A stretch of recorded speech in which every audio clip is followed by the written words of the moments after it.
Hello everyone, welcome to my channel शिक्षा का अड्डा। आज की क्लास में हम शब्द भेद के चैप्टर को पढ़ने वाले हैं। शब्द भेद को हम 4 आधारों पर विभाजित करते हैं।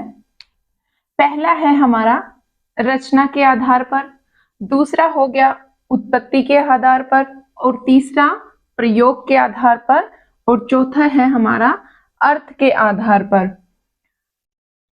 रचना के आधार पर 3 भेद होते हैं: रूढ़, यौगिक, योग रूढ़ शब्द। और उत्पत्ति के आधार पर बात की जाए तो इसमें हम पढ़ते हैं तत्सम, तद्भव, देशज, विदेशज और संकर शब्द। प्रयोग के आधार पर अगर बात करें तो इसमें हम प्रयोग के आधार पर 2 प्रकार के शब्द भेद पढ़ते हैं: विकारी और अविकारी। विकारी में हम पढ़ते हैं संज्ञा, सर्वनाम, विशेषण और क्रिया। अविकारी में हम पढ़ते हैं क्रिया विशेषण, संबंध बोधक, समुच्चय बोधक और विस्मादिक बोधक। अर्थ के आधार पर एकार्थी, अनेकार्थिक शब्द, समानार्थिक शब्द और विपरीतार्थिक शब्द। तो आज की क्लास में हम रचना के आधार पर शब्द के भेद को पढ़ने वाले हैं। तो चलिए क्लास शुरू करते हैं। अब बात करते हैं रचना के आधार पर शब्द भेद पढ़ते हैं हम। रचना के आधार पर शब्द भेद के 3 प्रकार होते हैं: रूढ़, यौगिक, योग रूढ़। हमारा रूढ़ शब्द क्या होते हैं?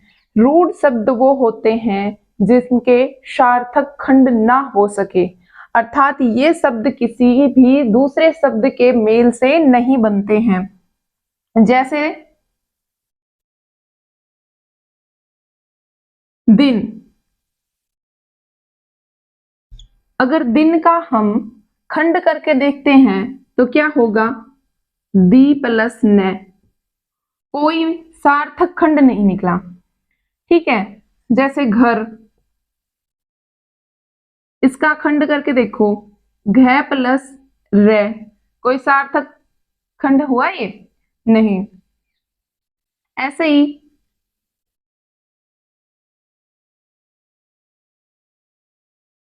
मान लो मुंह, इसका भी सार्थक खंड नहीं हो सकता। तो वे शब्द जिसका हम सार्थक खंड नहीं कर सकते, ऐसे शब्द हमारे रूढ़ शब्द कहलाते हैं।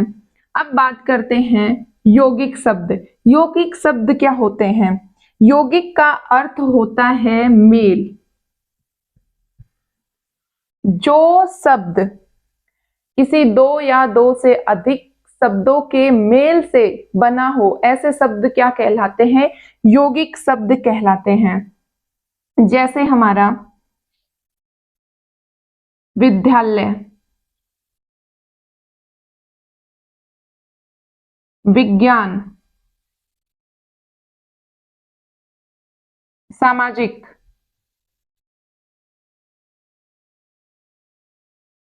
ऐसे शब्द क्या हैं? यौगिक शब्द हैं। क्यों? क्योंकि इनके सार्थक खंड हो रहे हैं। विद्यालय का देखो, विद्या का आलय, क्या हो गया? विद्यालय। विज्ञान, वी प्लस ज्ञान। सामाजिक, समाज प्लस एक, सामाजिक। यौगिक शब्द 3 आधार पर बनते हैं। एक हमारा हो गया समास, दूसरा प्रत्यय और उपसर्ग। कौन कौन से आधार हैं इसके? समास, दूसरा हो गया उपसर्ग, और तीसरा हो गया प्रत्यय। अब देखिए समास का कैसे है। विद्यालय में, विद्या का आलय, यहां पर ये समास का उदाहरण है। कौन सा समास है इसमें? तत्पुरुष समास है। उपसर्ग देखिए, विज्ञान है, ज्ञान में वी उपसर्ग हमने जोड़ दिया तो क्या हो गया हमारा? विज्ञान हो गया। ऐसे ही प्रत्यय से देखिए, सामाजिक है ये, समाज में क्या जोड़ा हमने? इक प्रत्यय जोड़ा। समाज में क्या जोड़ा? इक प्रत्यय जोड़ने से क्या हमारा हो गया? सामाजिक। तो हम ये कह सकते हैं जो शब्द दो या दो से अधिक शब्दों के मेल से बनता है वो क्या कहलाते हैं हमारे? वो हमारे यौगिक शब्द कहलाते हैं। अब बात करते हैं हमारा योग रूढ़। योग रूढ़ शब्द होते तो यौगिक हैं, परंतु जब अर्थ देते हैं तो वो रूढ़ हो जाते हैं। यौगिक शब्द क्या होते हैं हमारे? योग रूढ़ शब्द होते तो रूढ़ शब्द, यौगिक शब्द होते हैं, परंतु जब वो अर्थ देते हैं, विशेष अर्थ बताते हैं किसी का, तो वो क्या कहलाते हैं? रूढ़ शब्द कहलाते हैं। अर्थात एग्जाम्पल से हम समझेंगे, जैसे मान लो जलज, जलज है तो इसका सामान्य अर्थ तो क्या हो गया? जल में जन्मा। अगर विशेष अर्थ, ये क्या हो गया? सामान्य, सामान्य अर्थ है, ठीक है। अगर विशेष अर्थ की बात करें हम,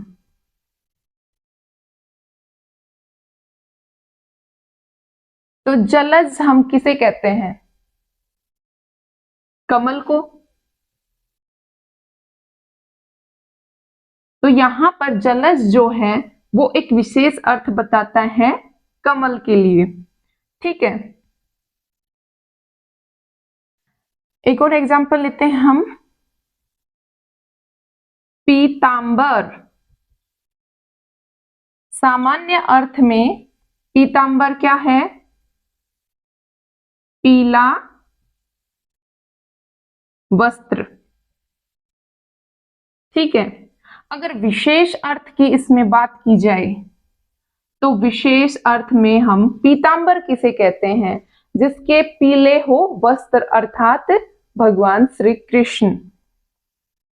श्री कृष्ण की बात हो रही है यहां पर।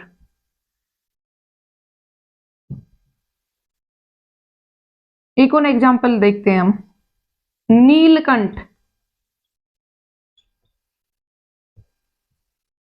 सामान्य अर्थ में तो नीला कंठ हो गया। अगर विशेष अर्थ की बात करें तो नीला है जिसका कंठ, अर्थात भगवान शिव। हम जैसे ही नीलकंठ को बोलते हैं तो हम किसके बारे में बात कर रहे हैं? भगवान शिव के बारे में बात कर रहे हैं।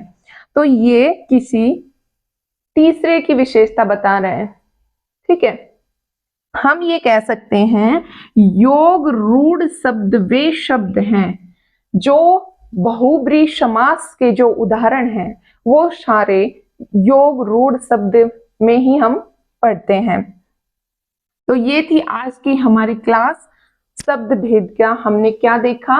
रचना के आधार पर शब्द भेद पढ़े। रचना के आधार पर 3 शब्द भेद पढ़े हैं हमने, रूढ़, यौगिक और योग रूढ़। नेक्स्ट क्लास में हम शब्द भेद को, चैप्टर को कंटिन्यू रखेंगे। Thank you.